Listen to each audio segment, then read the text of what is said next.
McCuistion, for over 28 years talking about things that matter with people who care.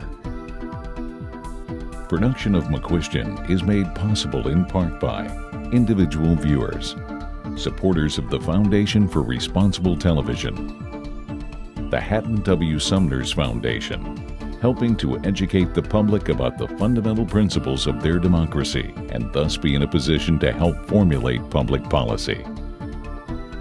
The University of Texas at Dallas, creating the future.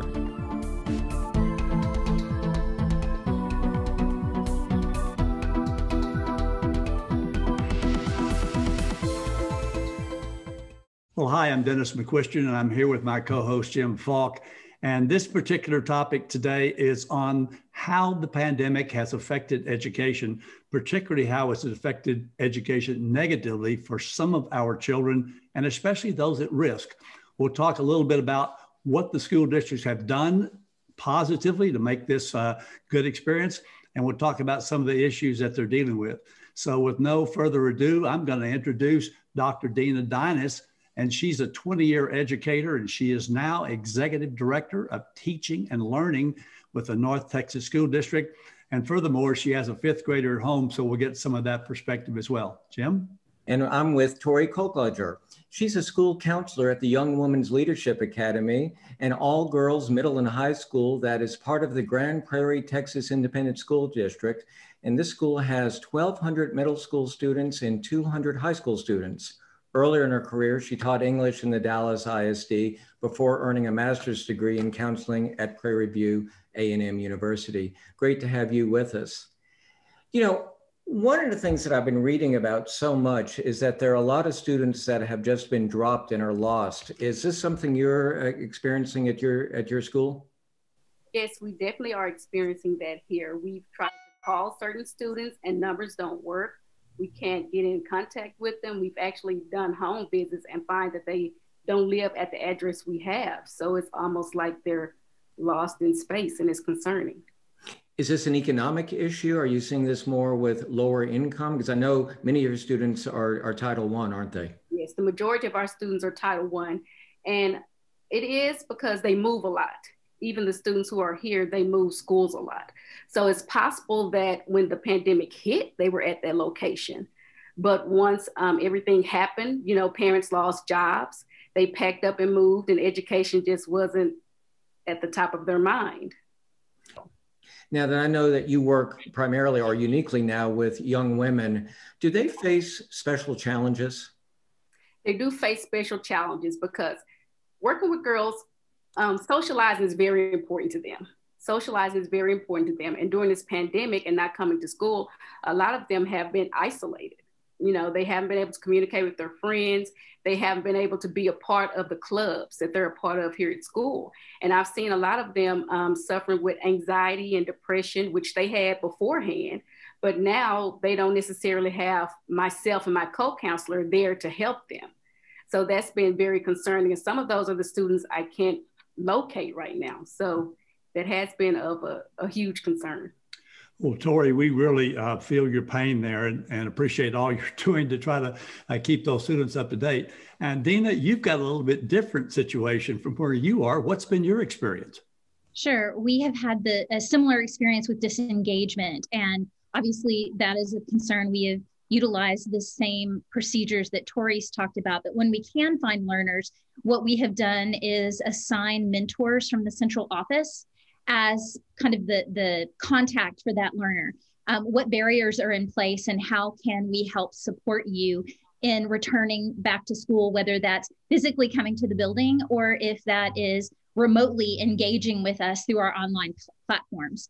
And so we have had educators, administrators, instructional support staff, and others going out to homes and trying to get a feel for what are the challenges that learner's facing. Well, I've seen some numbers from, let's just say, a Garland district that showed that almost 15% of the students didn't pass in any homework at all. And so they don't even know if they're engaged or not. You have a child at home, Deana. How does that work from your standpoint as a parent? Sure. I will say that my daughter and I were both on a little bit of a learning curve this fall semester as We figured out what schooling looked like for her. How could I, as a parent, engage in the platform to see where she had turned her work in, and what system did we need to establish to help her be successful? Her educators, I can't say enough about, because they were very conscientious in keeping me in the loop, but we had to figure out a system that worked for our family. You know, at what point do I need to check in? And she's also in a dual language program. So when it's in Spanish, mom is not as much help as I used to be. And so there's a lot of Google Translate happening in our home and me having to learn in order to help her. You know, as we record this program, I don't know how it's going to occur, but I know that Superintendent of the DISD, Michael Hinojosa, is recommending to their trustees that they extend the school year beyond 175 days. Do you think that's a good idea? And is it something that you would recommend? I think that is one option. I think that what we have learned in the pandemic is more than ever, one size doesn't fit all. And we need to be really creative and agile in how we respond. So some things that we are considering in our district is offering windows for credit by exam that we wouldn't normally offer. Let's say that we have a learner who had a will issue. In other words, maybe I wasn't engaging because of some of the other factors. I didn't want to. It was so much more fun to sleep in, or in more severe situations, we were experiencing food and housing crisis in my family. And so I wasn't able to engage. But once I did, I know the content. So can we not have a credit by exam to offer that learner the opportunity to demonstrate that they know the content? And let's move them on. Let's support them. But yes, we're also looking at a more robust summer school program for our learners as another opportunity. And Dr. Dynis, I've read in other states, there's been some adjustments in some of the requirements, some of the testing. Are we doing any of that here? Are the requirements still the same for graduation? Yes, sir, they are. In the state of Texas at this point, the end of course exams for high school courses, that's 5 of them, and the requirements for the STAR course or the STAR test, 3rd through 8th grade, are still in place at this moment. Yeah, and Tori, one of the things that comes up, not just here locally, but nationally, is the difference between those students who have, let's just say, a high amount of technology and space at home versus those who don't. How are you determining that, number one? And is that a real factor in some of the issues you're dealing with your students? Initially, when the pandemic started, it was a factor because, you know, we're kind of flying this plane and building it at the same time. So we had to try to figure out who had internet access, who didn't have internet access, and come up with solutions. Since then, our district has actually purchased hotspots, and all of our technologists have gone out to families' homes to give them hotspots if they don't have internet access or they don't have the appropriate internet access. When the pandemic first started, we had students who would actually walk up to the schools because if they got close enough to the school, they could use the school's Wi-Fi. So, I mean, the kids were actually finding solutions for themselves. We started a program about 3 years ago where every student gets an iPad. Every student grades 3 through 12 get an iPad, which was good because they needed it. So that we didn't have to worry about. It was just more internet access. So it hasn't been a huge issue because the district really, sort of got on top of that and reached out to those families and found the ones who were in need. I've noticed that a lot of high school students basically are staying home to watch their younger sisters and brothers. Parents are taking their kids to work with them. Some of the students are just left home alone and trying to figure it out on their own. So there have been numerous things. I've seen parents kind of get together, kind of like in pods. And you have one parent who works one shift and one who works another shift, then they work it out. We also have an asynchronous model. When my child was at home and I had to work and I was blessed I could afford a babysitter, but I had to do his work with him at home. So he didn't really get to engage with his teacher much. I had to wait until I left work and I had to sit there with him and try to figure out, and I'm an educator, and try to figure out what it was he had to do. And that's what a lot of the working parents are having to do. So that is a challenge as well. Our district is providing free breakfast and free lunch for every last student, even for virtual students. The ladies who work in the cafeteria, They stand outside the cafeteria with sack lunches. And the kids can walk by, the families can come by, they have to have their mask on, but they can get food for every child in the family. How many meals are you serving like that a day? We're serving 2 meals like that a day, breakfast and lunch. And to how many students? To about, not counting the in-person students, to the virtual students, probably about 200. So one of the things that I think we all need to be mindful of is that we have skilled educators across all campuses in our state, and they are very, very knowledgeable about how to differentiate for learners and meet them where they are. Pandemic aside, that happens every fall as a new group of heterogeneous learners step into a classroom, and our educators will continue to differentiate and meet the needs of learners and fill these potential skill gaps that are existing as we move through this challenging time. Thank you for giving us the opportunity to share the work that is happening in our school districts. No politics involved. The Commissioner of Education, and this may be something that comes out before you guys publish this, is that the Commissioner released data saying that there is a significant skill gap, approximately 5.5 months worth of learning loss. And I believe that Tori and I would counter that with perhaps, but we are learning a whole bunch of other things that cannot be measured by the tools we're currently using.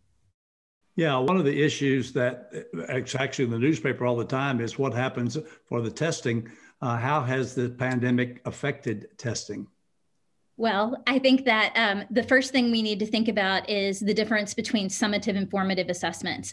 And there's the difference between the state test that measures, did you learn everything we taught you, and the assessment that happens in a classroom on a day-to-day basis to diagnose what's the next step in instruction. I think that we will see a lot more use of tools that help us diagnose the next learning step. And the state has already given us some latitude around our A through F accountability based on state assessment for the next school year. And so those scores, while our learners are still required to take the test, will not count in our accountability. It will give us a little bit of time to plan for those next steps in assessment.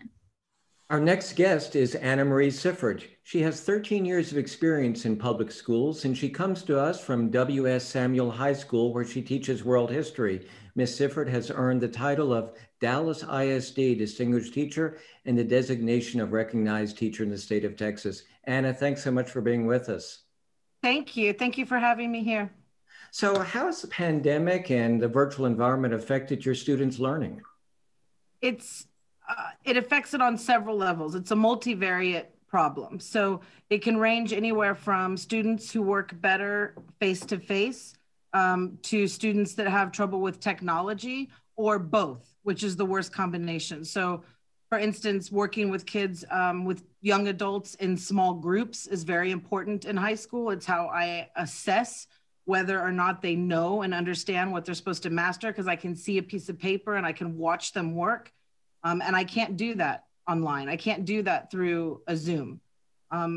It's also about being incentivized. So it depends on a young adult's career path. If you know that you need 6 AP exam credits to get out of those classes in a 4-year university, you are in the Zoom, you are proactively participating, and you will do great. But if your plans are to do something that doesn't include something that's rigorous like that, or something that would give you credit, you lose the incentive then, right? Because you're not in person. And that's the problem that we're seeing right now. So how many of your students are in person? There's so many models. What's your hybrid model?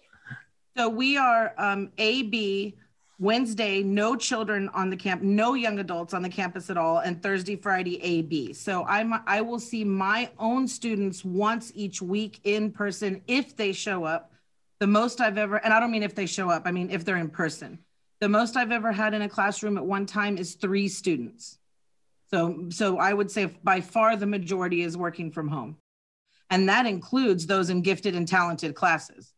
So yeah, and Anna, the issue that just came out, of course, the superintendent Hinojosa just said today that half of the people are failing math in the Dallas ISD. There's an article last fall that 30% are behind on reading. And it's particularly concerning, I know, to you and everyone else watching this program, that it is particularly the lower income groups and people who don't have the access to technology. What are you doing to make up that gap?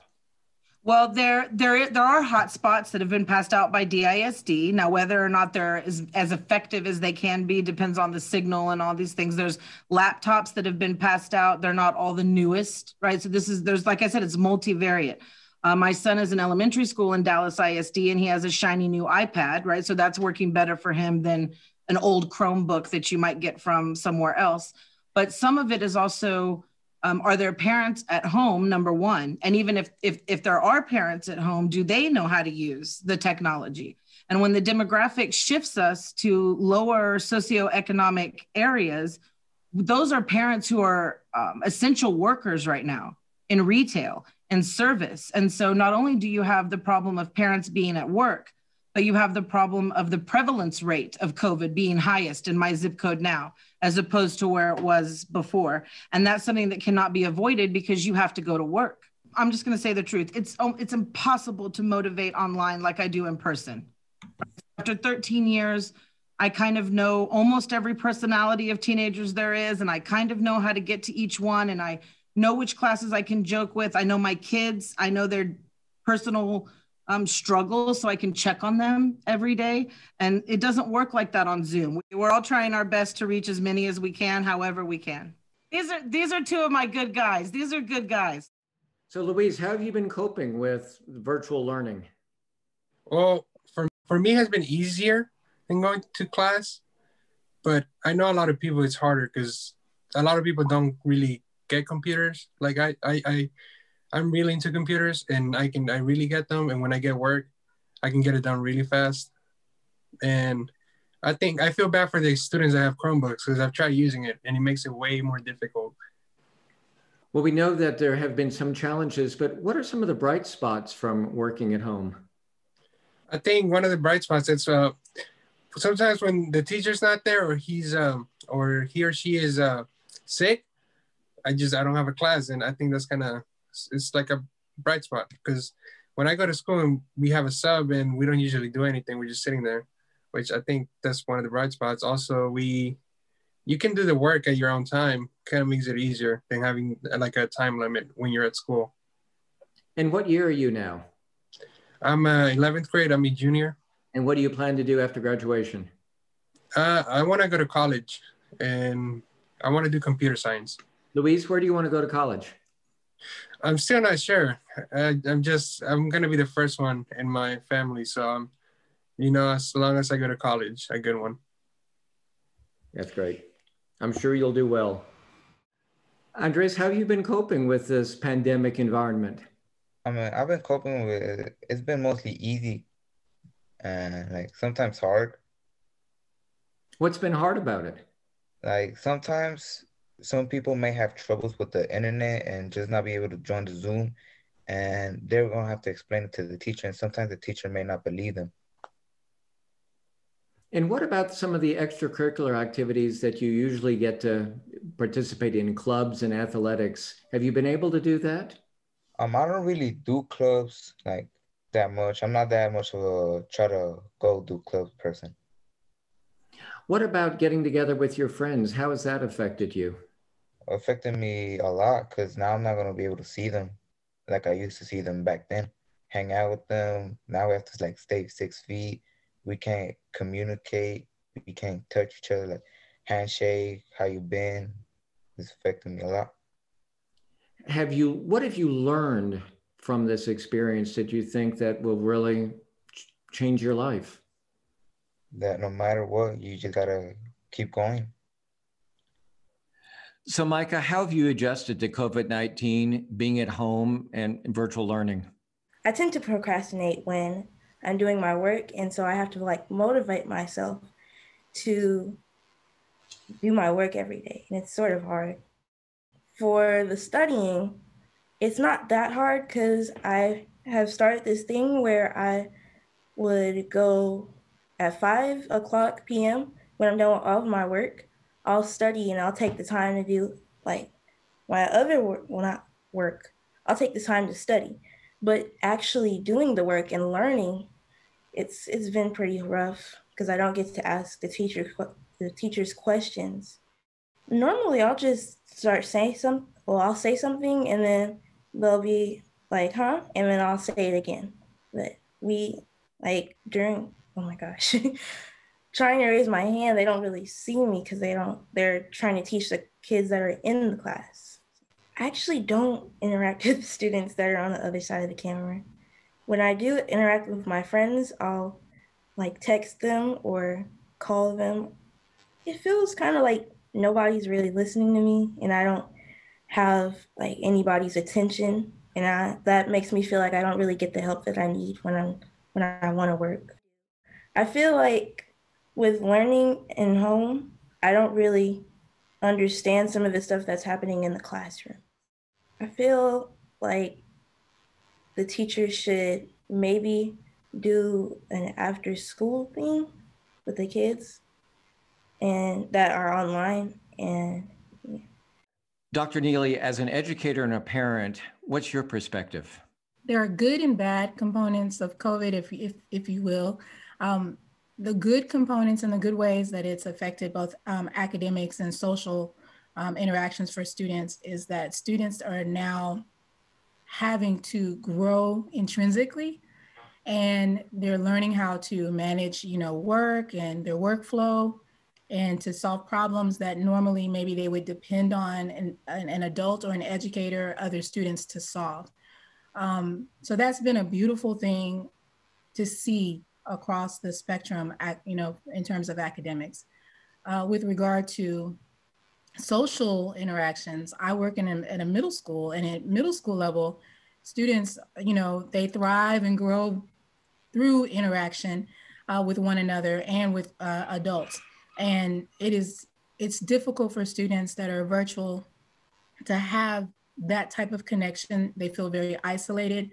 And, middle school is also a time when there's a lot of the frontal lobe is developing. So you see a lot of depression and just downcast nature of students now, more so than other times. And when students arrive back into the campus, there's lots of they talk a lot, they're active and hyper because they're glad to be around other people. Coming to us with over 2 decades of experience in education is Jennifer Bowden. She's the Education Director at the World Affairs Council of Dallas-Fort Worth. So of course I know her very well. So I know that you have really had some challenges in balancing your work with also working with your own children. Are all of them going to school virtually 100% of the time, or how do you? Yeah, the two teenage girls are virtual, and then my son, who's elementary, is in person. So this was your choice to do it that way? No, it started off, we were all online, and that proved to be an utter disaster with the elementary school student, with Brady, who's with us. And after 9 weeks of screaming and crying, both him and me, and really falling behind in school to a point where they were going to take him out of the program he's in, it's a special program, I just had to make a call that he had to go back because we couldn't have him repeat the grade. And because you have such a strong background in education, you must really be able to get a good sense of what's working and what is not working. What's your overall conclusion of the impact?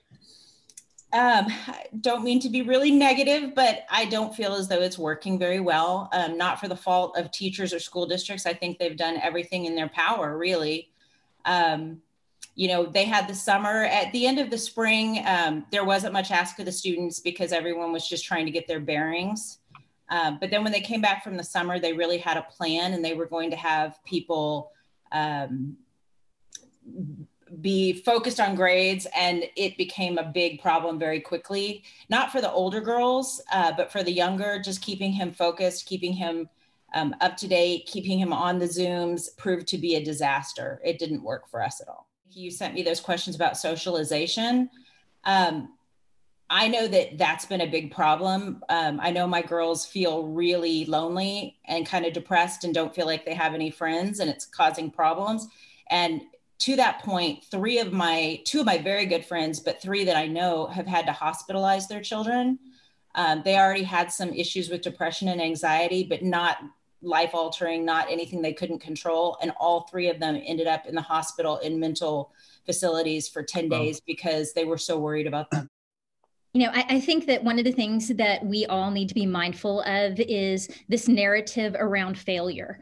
Our kiddos aren't failing and our schools aren't failing, but we are learning how to teach and learn in a pandemic. And that's going to take us all a little bit of time to adjust. I think that communication is key, and the schools are working to be responsive to every need that our stakeholders have. And so communicating what those things are, not being embarrassed or shy, but just saying, you know what, I don't know how to help log on to that system. I don't know how to monitor what's being turned in. My learner is struggling socially and emotionally. What supports are available? I guarantee you that our counseling staff in every Texas school is working hard to have lunch bunches and provide socialization opportunities. Those things are happening. I just came across this survey done by Parents Together, and it said that last year of 1,600 families around the country, parents with low incomes were 10 times more likely to report that their children were doing little or no remote learning compared to those making upward of $100,000. Our country is facing many challenges, but how we educate our children has to be front and center, or an entire generation risks falling behind.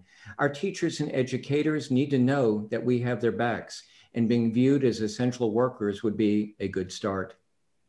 Please remember that you can follow Dynis and me on LinkedIn and Facebook, and you can always catch up on past shows by going to McCuistionTV.com or by subscribing to our YouTube channel.